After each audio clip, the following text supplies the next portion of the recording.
Oi, oi, boa tarde, boa noite, bom dia. Eu não sei que horas que você vai ver esse vídeo, mas Deus me despertou para dar essa primeira palavra no YouTube, no exercício 2022. E a palavra aqui me chama muita atenção, que antes de findar o ano, eu já vinha falando com Deus a respeito dessa mensagem, né? Sobre projeto falido.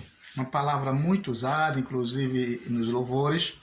Mas antes de eu entrar na área convencional, no dia chamado hoje, da vida secular, eu quero lembrar que quando Deus criou o homem, Deus criou um projeto seu, a sua imagem, a sua semelhança.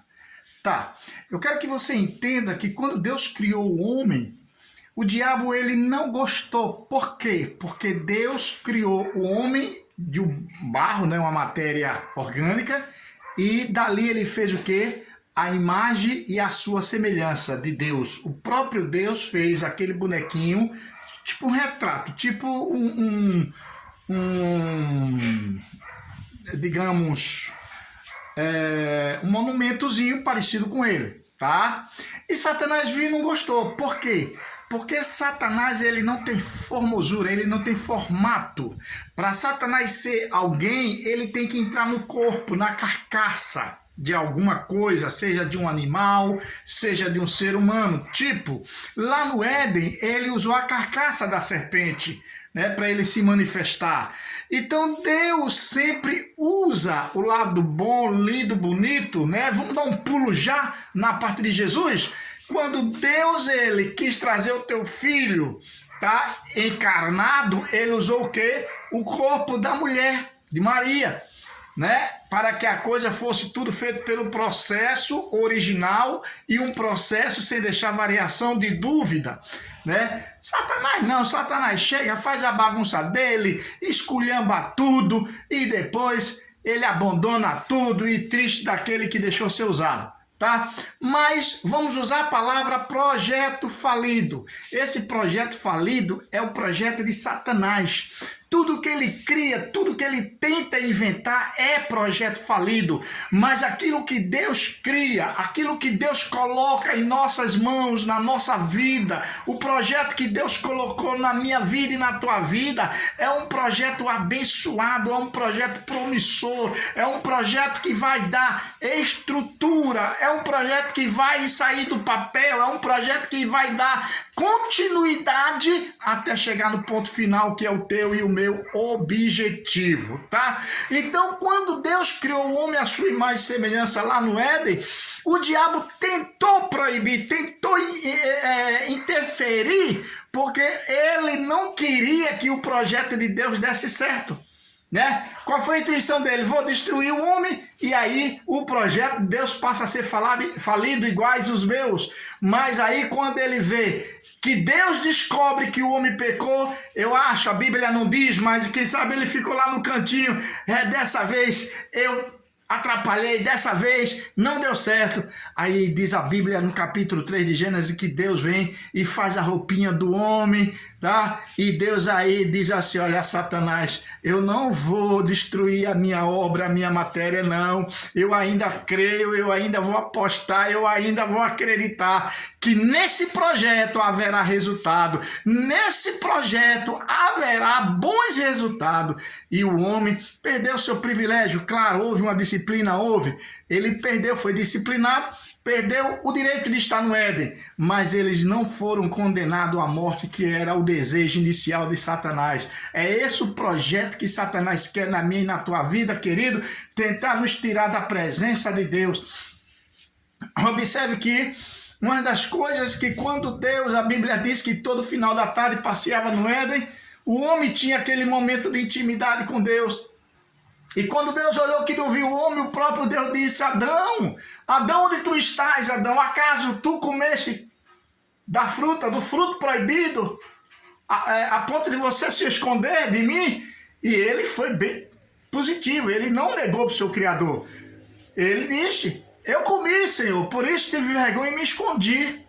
Tá? Então, o que é que eu aprendo com isso? uma das coisas que o homem, quando ele cai, uma das coisas que o homem, quando ele ouve a voz de Satanás, uma das coisas quando o homem querer entrar no projeto falido de Satanás, é ele se esconder da presença de Deus, ele se ausentar da presença de Deus, ele viver num mundo anônimo, um mundo onde ninguém a conhece, que é isso que Satanás quer, fazer de você uma pessoa para viver no anonimato, uma pessoa sem formosura igual a ele, uma pessoa que ninguém a conhece. Mas Jesus, ele não quer isso, Deus não quer isso na tua vida. Deus quer que você tenha vida com abundância. Deus quer que você seja uma pessoa que se apresente mostrando a sua formosura, mostrando o timbre do seu Criador através das suas atitudes. Amém, querido? Então, quando Satanás tentou coibir, ou seja, destruir, impedir a criação de Deus, ele mais uma vez foi derrotado.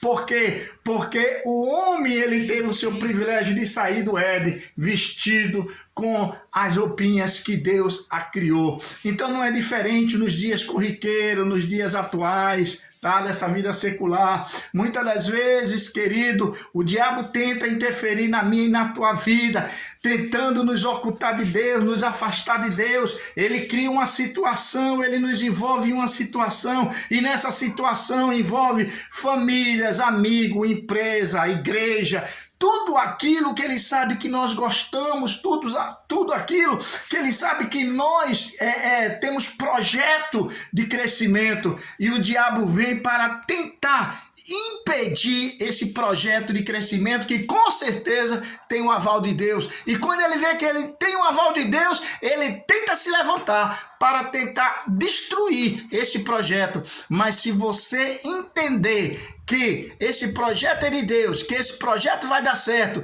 e que o diabo vai perder mais uma, não se deixe levar. Continue sendo a pessoa bem transparente e verdadeira diante de Deus, como Adão foi, né? Adão disse: comi, Senhor, e me escondi. Ou seja, ele teve medo da presença de Deus, da santidade de Deus, porque ele sabia que ele estava no pecado. Muitas das vezes, quando eu e você pecamos, né, na vida secular, principalmente nas coisas que não agradam a Deus, na vida familiar, conjugal, traições, Deus sabe de tudo, e Deus sabe que tudo isso que você fez, traiu seu marido, traiu sua mulher, traiu sua família, Deus sabe que tudo isso tem um dedo de Satanás, mas compete a você, meu amigo, minha amiga, dar a volta por cima, falar sempre a verdade, tentar reconstruir a si mesmo como um homem. O homem, ele poderia ter pecado e não está nem aí, mas ele não fugiu da presença de Deus, ele se escondeu, porque os olhos do Senhor ninguém se esconde, né? Ele se escondeu, pensando ele, mas Deus viu, Deus avistou, né? Tanto é que Deus disse: tu se escondeu por quê? Então, querido, não adianta, não se esconda da presença de Deus porque você pecou, porque você caiu. Procura consertar, procura corrigir, porque tudo isso é cilada, é artimanha de Satanás na tua vida, para não ver o teu crescimento. Ele quer te ver derrotado, ele quer te ver um projeto falido, porque Deus tem algo de bom na tua vida. Outra explicação para você entender o tanto quanto Deus, desde os primórdios, tem mostrado que ele é Deus e que ele não aceita esse tipo de isolamento. Olha bem, a Bíblia diz que Davi estava lá no campo, abandonado, enquanto os filhos, né, os bambambãs, né, os escolhidinhos do papai e da mamãe, estavam lá se apresentando, né, trazia qualquer coisa, presenteava seu pai e sua mãe, enquanto Davi não tinha direito nada disso, porque era filho bastardo. Ele vivia lá jogado no isolamento, e não era isso que Deus queria e não quis. Tu vê que quando Deus levanta Davi, é uma coisa fenomenal, porque quando o profeta Samuel chega na casa de Jessé, ele escolhe os melhores, o pai escolhe os melhores para confundir o profeta, mas o Espírito Santo de Deus, que ninguém se esconde, né? Para o pai, o Davi estava lá jogado, escondido, jamais Samuel saberia, mas o Espírito de Deus sopra no ouvido de Samuel e diz: olha, Tu vê o homem pela aparência, mas eu, Senhor teu Deus, vejo o coração. E aí vem no entendimento de Samuel, não tem mais jovem, não tem mais mancebo, e aí ele se lembra, ele foi obrigado a dizer, tem um ali mais novo, lá no campo. E aí, dessa palavra em diante, a gente vê que Deus já começa a dar honra para aquele que estava lá escondido, lá aquele que estava isolado. Olha a palavra isolado aparecer de novo. É isso que Deus não quer. Deus não quer te ver no anonimato. Deus não quer te ver isolado. E aí o profeta Samuel já dá uma palavra de alento, uma palavra de honra. Eu não me sentarei na mesa até que ele chegue. Isso, querido, é honra. E quando o rei, o Davi, chega para ser honrado como rei, todos ficaram calados. Quem sabe a Bíblia não diz, mas diz, olha só, quem diria um Zé Ninguém, um jogado, que Deus é esse? Mas Deus, ele trabalha para confundir. Deus confunde os nossos inimigos, aqueles que pensam que nós estamos quebrados, abarrotados em problemas, que nós não vamos nos levantar, como os amigos de Jó falou, né? Ah, mas você é consequência disso, aquilo, outro, tarará. A mulher dele diz, abandona teu Deus e morre. Tudo isso congestionou a vida de Jó, mas no coração de Jó tinha o quê?